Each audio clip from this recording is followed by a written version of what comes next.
Au sommaire de cette édition, Tokyo en pleine offensive économique dans les pays de la CEDEAO. Le premier ministre japonais Shinzo Abe, en tournée sur le continent noir, a jeté les bases d'un partenariat gagnant-gagnant entre Tokyo et l'Afrique hier lors d'un sommet Japon-CEDEAO à Abidjan. Le président Faure et Ssebimina Gnassingbé étaient présents à ce sommet. Le gouvernement togolais concrétise son projet d'extension du réseau électrique sur toute l'étendue du territoire national.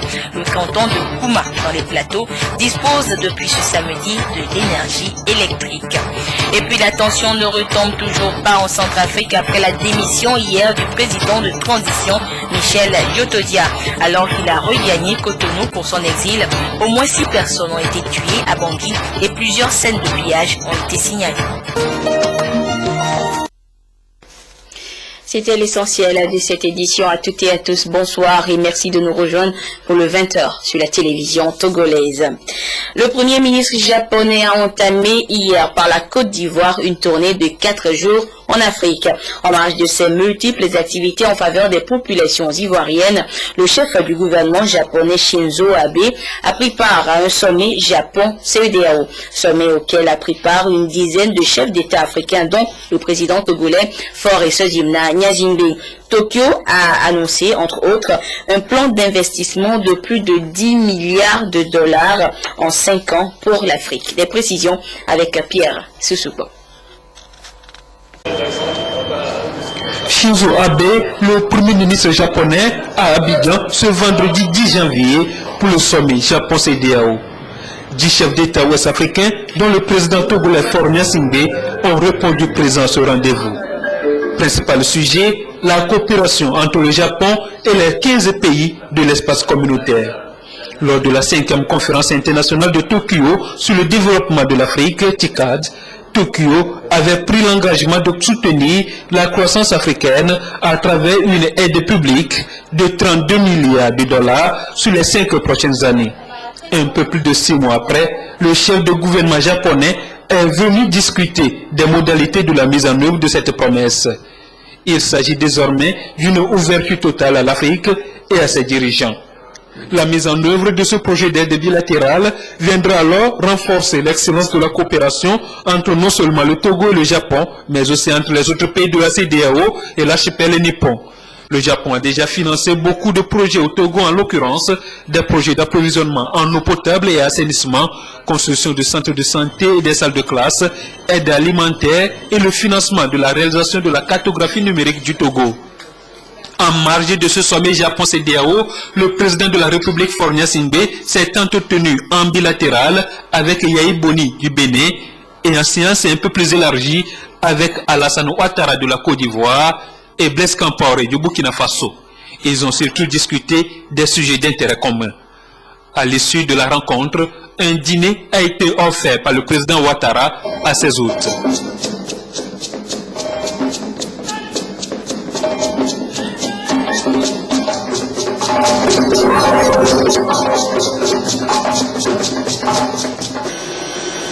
Et c'est ce samedi 11 janvier 2014 que Faure Gnassingbé a quitté Abidjan pour Lomé.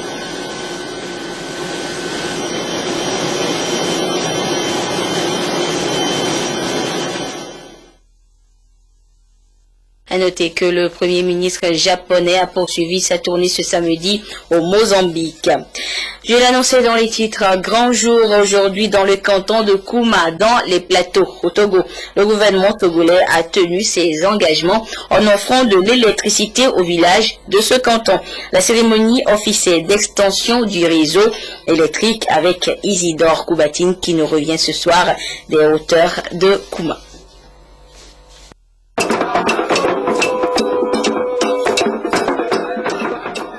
Cette mobilisation des fils et filles du canton de Kouma dans la région des Plateaux explique la grandeur de l'événement, l'extension du réseau électrique. Fini donc les nuits sombres pour cette population qui a longtemps attendu ce jour. Et le gouvernement togolais a encore témoigné sa volonté de faire de chaque localité, même enclavée, un pôle de développement. Et naturellement, mes sentiments sont des sentiments de joie et de fierté parce qu'aujourd'hui nous célébrons la remise solennelle et officielle du réseau électrique à 6 villages de notre canton. Ma joie est d'autant plus grande que, en fait, ce n'est pas la première action du gouvernement en faveur de nos populations. Donc, c'est la 3e action en moins de 4 ans. C'est des sentiments de joie. C'est une grande émotion pour moi. Parce que les promesses électorales que nous étions passées portées à l'endroit des populations se réalisent. Je vous assure que, en tant qu'élu représentant de ma population, on ne pourrait souhaiter mieux. On ne pourrait vraiment souhaiter mieux. Parce que la population était très surprise, étonnée, qu'il y a quelques mois seulement que nous avons porté les messages de promesses. Dénommé projet de développement de proximité, cette réalisation a coûté à l'État togolais plus de 3 millions de francs CFA. C'est dans le cadre des efforts du gouvernement et surtout de la vision du chef de l'État d'amener les infrastructures au niveau de nos populations rurales de manière à augmenter, à améliorer leur cadre de vie. Les travaux d'électrification du canton de Kouma ont consisté à la construction des ouvrages moyenne tension, des lignes moyenne tension et des lignes basse tension. Au total, nous avons construit un peu moins de 13 km, 13 000 mètres de lignes moyenne tension et 9 km de lignes basse tension. La réalisation de ce projet a permis donc la création d'un centre informatique qui, à coup sûr, permettra aux jeunes de Kouma d'élargir leurs connaissances en technique de l'information et de la communication. Ce projet permettra de lutter contre la migration des jeunes vers les centres de ville. Et donc, avec l'arrivée du courant, il y aura sûrement des programmes comme nous venons de visiter le centre informatique qui va être mis en place pour les jeunes. Il y aura sûrement, vous savez, aujourd'hui tout le monde aspire à la vie moderne. Et chacun veut avoir du courant chez lui pour brancher un poste téléviseur, brancher un poste de radio, un frigidaire. Donc cela permettra aussi de contribuer à l'amélioration du cadre de vie de toute la population. Et comme vous le savez, le courant, c'est un instrument capital dans le développement d'un pays. Il en sera de même pour d'autres localités du Togo dépourvues d'électricité de bénéficier de ce projet. Les acteurs de l'éducation se sont retrouvés jeudi dernier à Atapamé autour du ministre des enseignements primaires et secondaires. Au menu de la rencontre, les conditions de vie et de travail des enseignants au Togo. Chefs d'établissement, inspecteurs de l'éducation et conseillers pédagogiques ont pu échanger avec la délégation ministérielle sur les différents problèmes auxquels est confronté le secteur éducatif dans notre pays. Le compte rendu avec Pierre Soussoupan. Comment parvenir à des solutions durables, satisfaisantes et acceptables par tous aux préoccupations liées au secteur de l'éducation togolaise.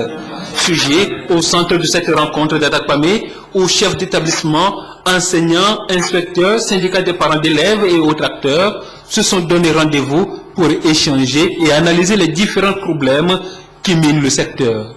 L'étape d'Atapamé me paraît assez intéressante dans la mesure où je pense que les échanges ont été francs et sincères. J'espère que de cette rencontre, nous allons arriver à des résultats probants, surtout dans ce qui concerne la mise en place de la coopérative d'épargne et de crédit qui tient tant au chef de l'État. Et pour relever beaucoup d'autres défis qui s'imposent, le ministre en charge des enseignements primaires et secondaires a exhorté ses collaborateurs et tout le corps enseignant à sauvegarder les acquis dans le domaine.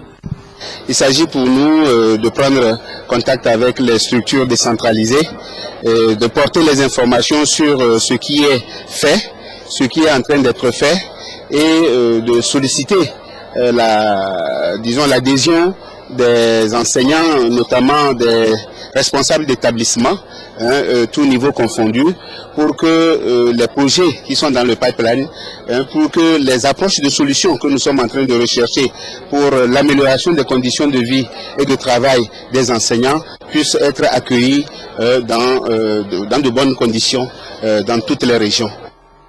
Au cours de l'année scolaire 2012-2013, par exemple, beaucoup d'actions concrètes ont été menées, aussi bien pour l'amélioration de l'accès et de l'équité que pour la qualité des services éducatifs au Togo. À ce titre, plus de 400 nouvelles salles de classe ont été construites et équipées de mobilier. 5000 enseignants volontaires recrutés, 130 écoles d'initiative locale et 30 collèges transformés en établissements publics. Pour cette année 2014, le département ministériel chargé des enseignements entrevoit d'autres dispositions pour accompagner le monde de l'éducation dans l'accomplissement de son sacerdoce qu'est l'enseignement. Des besoins se font également sentir dans l'administration au Togo. Les inspecteurs du travail ont échangé avec leur ministre de tutelle pour trouver des solutions aux maux sociaux qui minent le monde du travail dans notre pays. Le compte rendu avec Gérard Lagoudou et Rachel Aoukou. Ils sont des inspecteurs du travail venus des 4 coins du pays.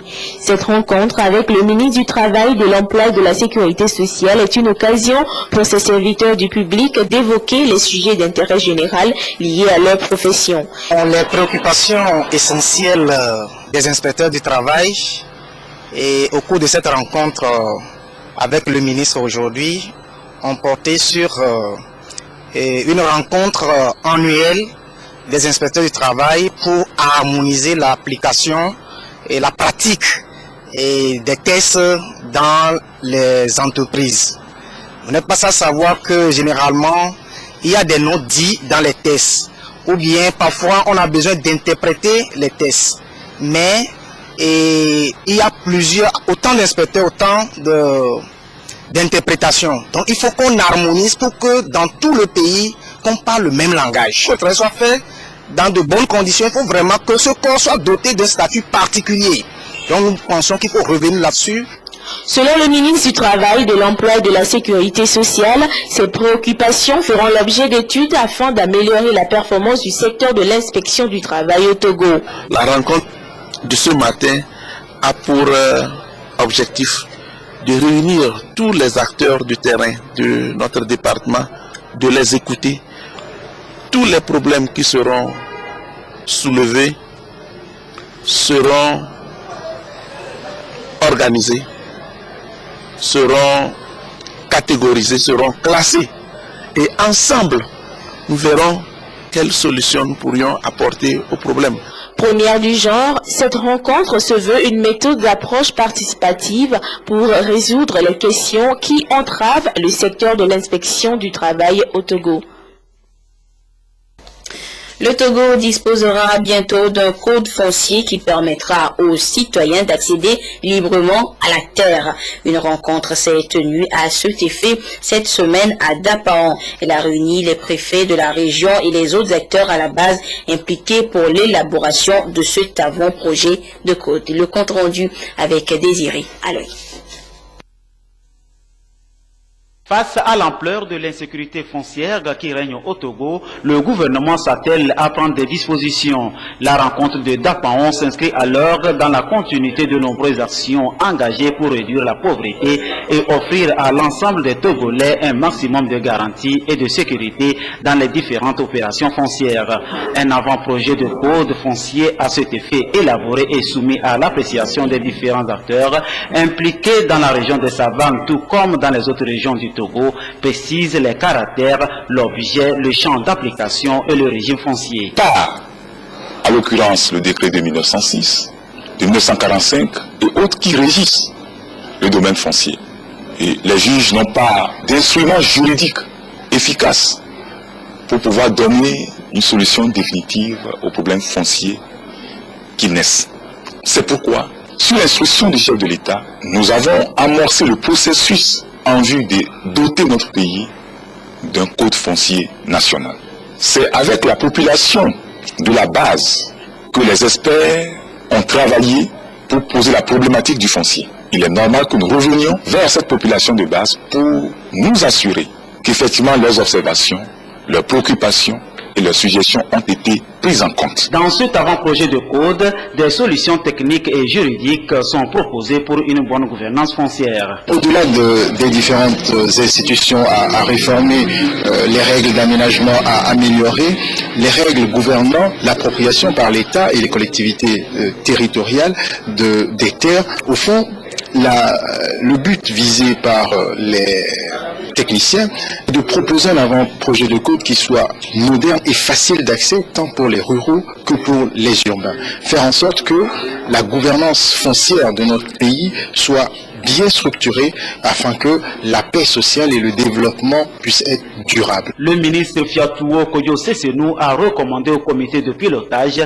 l'abnégation et la vigilance dans le suivi de l'élaboration du code dans toutes ses étapes. Un code qui désormais permettra à tout citoyen togolais d'accéder librement et paisiblement à la terre. Et parlons justement de la terre, c'est la ville de Thiévié qui a abrité le lancement officiel du projet dénommé Projet de gestion intégrée des catastrophes et des terres pour toutes les régions du pays. L'objectif est d'impliquer les populations à la base dans la lutte contre le changement climatique en général et la réduction des inondations et la lutte contre la dégradation des terres en particulier. Le lancement se fera également dans les autres régions les jours à venir. Le compte rendu avec Gérard Lagoudou et Nathalie Panégué. Les catastrophes naturelles, inondations, érosion des terres et bien d'autres sont autant de problèmes qui ébranlent beaucoup de pays. Au Togo, le gouvernement ne cesse de multiplier les actions préventives contre ces calamités. Ici à Thiévié, acteurs du public, des collectivités, des ONG et sociétés civiles ont procédé au lancement régional du projet de gestion intégrée des catastrophes et des terres. Objectif, clarifier aux acteurs locaux les conditions d'éligibilité et les critères des sous-projets. Il faut qu'il y ait des conditions d'éligibilité et des critères d'éligibilité. Les conditions pour les ONG, c'est d'être reconnu. Il faut que vous soyez reconnu par le ministère, en charge de l'administration territoriale. Et nous sommes un peu plus larges, on s'est dit que pour des associations organisées qui ont déjà un numéro d'enregistrement, ce serait bien que ces associations aussi postulent. Au-delà de ça, il faudrait que vous ayez une petite expérience dans la conduite des micro-projets. Bon, quant aux critères, les critères sont essentiellement liés aux objectifs du projet. Le présent projet est une suite des actions menées par le gouvernement et qui servira de directive à l'ensemble des acteurs impliqués. Le projet gestion intégrée des catastrophes et des terres, faut-il le rappeler, vise à renforcer les capacités des institutions ciblées à gérer les risques d'inondation et de dégradation des terres dans des zones rurales et urbaines identifiées. Au plan environnemental, son objectif est d'éteindre la gestion durable des terres dans les paysages retenus et dans les régions climatiquement vulnérables au Togo. Le but visé est de favoriser la meilleure compréhension du projet ainsi que celle relative au rôle et responsabilités de chaque acteur afin de susciter l'avènement au sein de notre société des comportements respectueux de l'environnement et minimiser ainsi les conséquences des catastrophes. Ces objectifs ne pourront en grande partie être atteints que dans le cadre de la mise en œuvre d'actions concrètes, dans le cadre de sous-projets communautaires. Ce projet est élaboré grâce aux partenaires techniques et financiers, notamment la Banque mondiale. Les projets retenus après ces séances de sensibilisation seront validés à l'issue d'un atelier national. Je vous donne lecture de ce communiqué du gouvernement pour poursuivre. Dans le cadre de la consolidation de la réconciliation et de l'apaisement, des réflexions sont en cours en vue d'instituer une journée nationale de la réconciliation. La célébration chaque année de cette journée permettra aux Togolais de renouveler leur engagement à vivre ensemble dans la paix, la compréhension mutuelle et la cohésion. Cette année, les manifestations et les commémorations officielles marquant habituellement le 13 janvier n'auront pas lieu. Cette date du lundi 13 janvier sera une journée ouvrable, placée sous le signe du recueillement. Fête à Lomé le 10 janvier 2013, le gouvernement. Dans la nuit du 11 au 12 janvier 2013, les Loméens se sont réveillés en apprenant une triste nouvelle. Le bâtiment central du grand marché d'Adaolato était parti en fumée. Un incendie qui survient quelques jours seulement après celui du grand marché de Kara. Un drame national qui portera un coup dur à l'économie togolaise. Au total, 3000 commerçants perdront biens, marchandises et de la liquidité de près de 6 milliards de francs CFA. Le rappel de ces événements douloureux et surtout des actions du gouvernement pour la prise en charge des sinistrés dans ce dossier réalisé par Fallon Wonigu un an après le drame. Le drame des incendies du Togo a semé de la désolation dans les esprits des Togolais et porté un coup dur à l'économie nationale. Face au sinistre, le chef de l'État et son gouvernement se sont mobilisés pour apaiser et accompagner les victimes. De l'écoute à l'indemnisation qui ont commencé déjà le 25 février 2013, les accompagnements octroyés aux femmes sont divers et variés. Le site d'Agbada Renou a été aménagé à Lomé et le terrain de Lama à Kara pour provisoirement aider les commerçants. Les régies financières de l'État, notamment la douane et les impôts, se sont démenées pour faciliter l'indemnisation de plus de 2 milliards, soit 50% des pertes, pour leur permettre de relancer leurs activités. En attendant que tout se stabilise, des exemptions fiscales ont été prévues pour l'année en cours, des réductions douanières de moitié pour leurs marchandises et des accompagnements en crédit ont été facilités au niveau des établissements financiers et des restructurations de crédit et la mise en place de crédits aux sinistrés enregistrés, entre autres. Ce sont les efforts consentis pour soutenir les 3106 commerçants victimes du sinistre. Pendant que se réglaient les dernières tractations pour que les commerçants intègrent les nouveaux sites affectés par l'État, une entreprise a été commise pour la démolition des marchés en ruine, bien sûr après le prélèvement des experts en charge de l'enquête, ouverte pour éclairer les lanternes sur l'origine de la pyromanie qui a embrasé les plus grands marchés du Togo. Hors du Togo, en Centrafrique, quelques heures après l'annonce de la démission hier du président Michel Doutodia, les Centrafricains ont exprimé leur joie à travers les rues de Bangui. Mais la joie a fait très vite place à une recrudescence de la violence et des pillages. 6 personnes auraient trouvé la mort dans la nuit d'hier vendredi à aujourd'hui samedi. Sur les principales artères de Bangui, le nombre de points de contrôle est en nette augmentation ce samedi. Les forces de l'opération française Sangaris et de la mission internationale de soutien à la Centrafrique multiplient les patrouilles dans la capitale.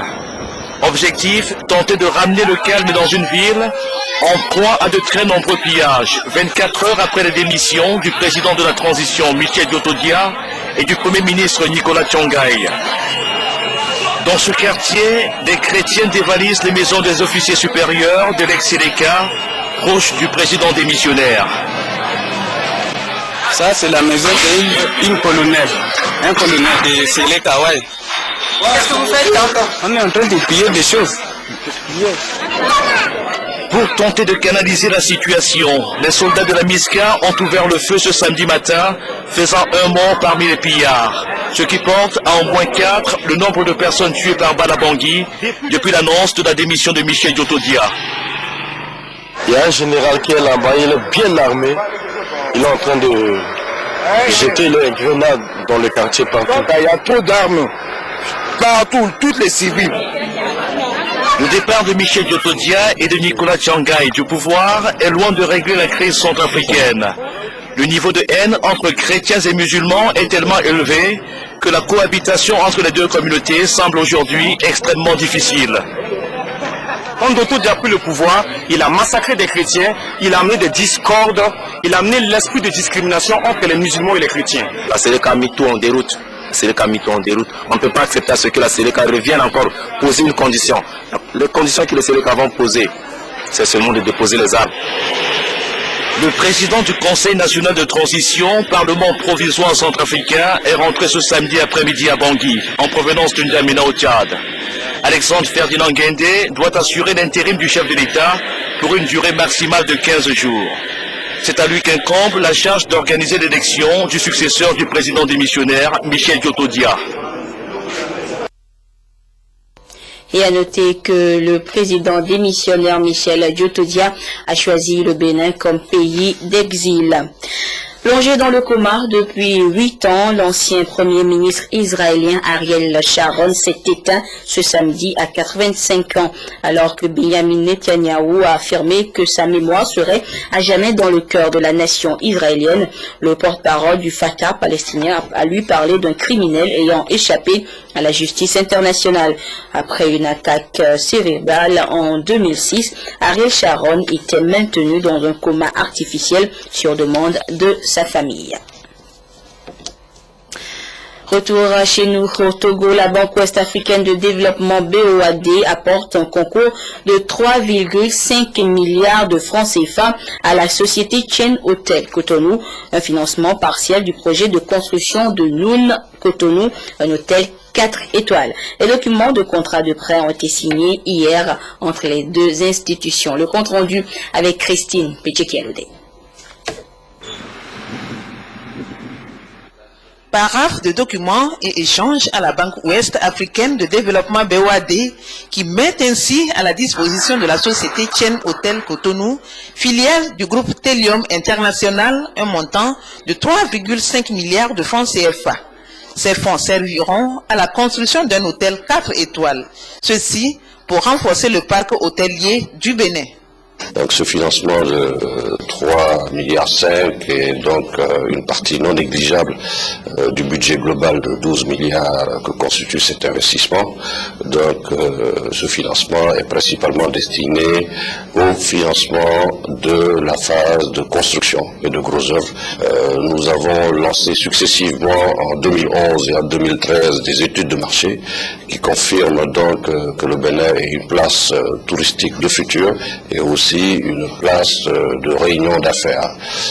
Ces études ont aussi confirmé la capacité limitée de la ville de Cotonou en termes de réceptifs hôteliers de qualité internationale.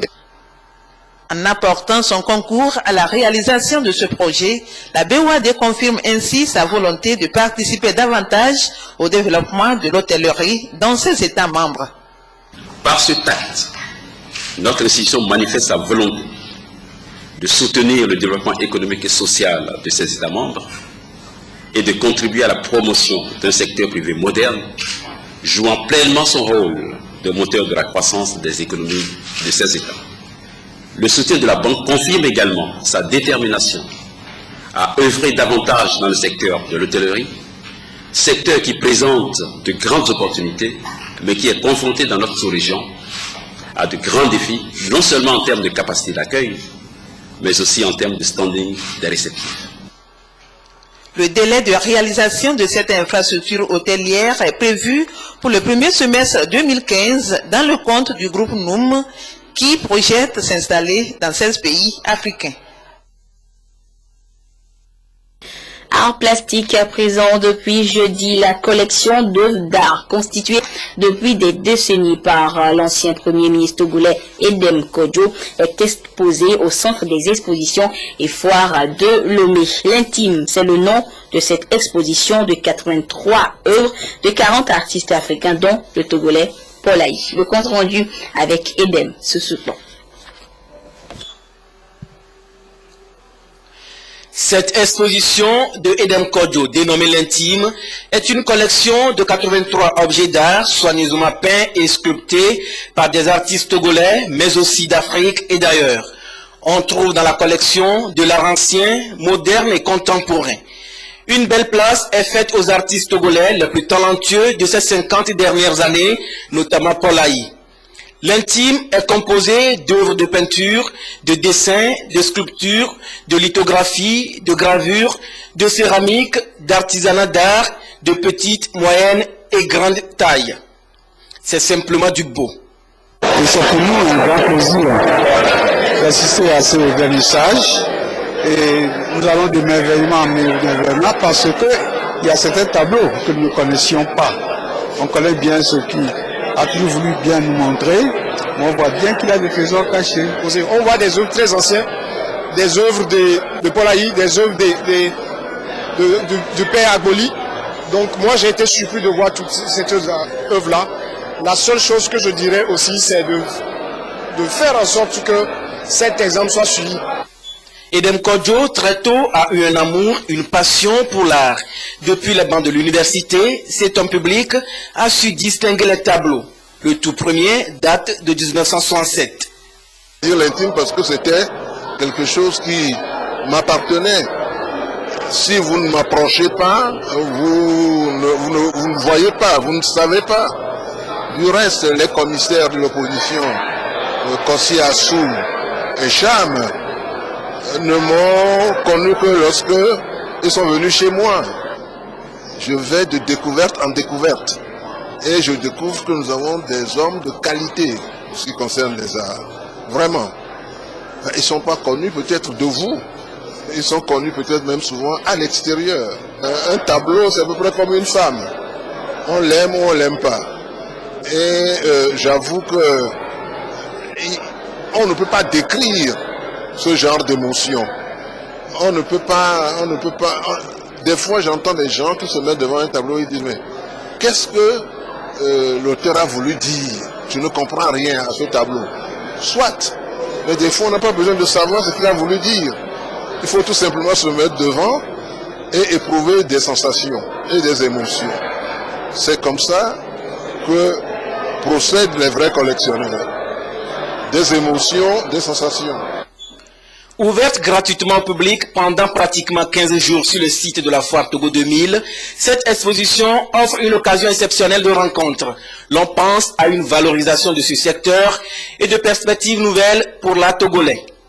Nous pouvons faire quelque chose pour accompagner les artistes, aussi bien le citoyen que vous et moi sommes, que les institutions de l'État. Mieux accompagner les artistes en faisant connaître leurs œuvres, en vulgarisant leurs œuvres, en les aidant à exporter leurs œuvres, ce qui va leur permettre de vendre davantage et de commencer à vivre de leur travail, de leur œuvre.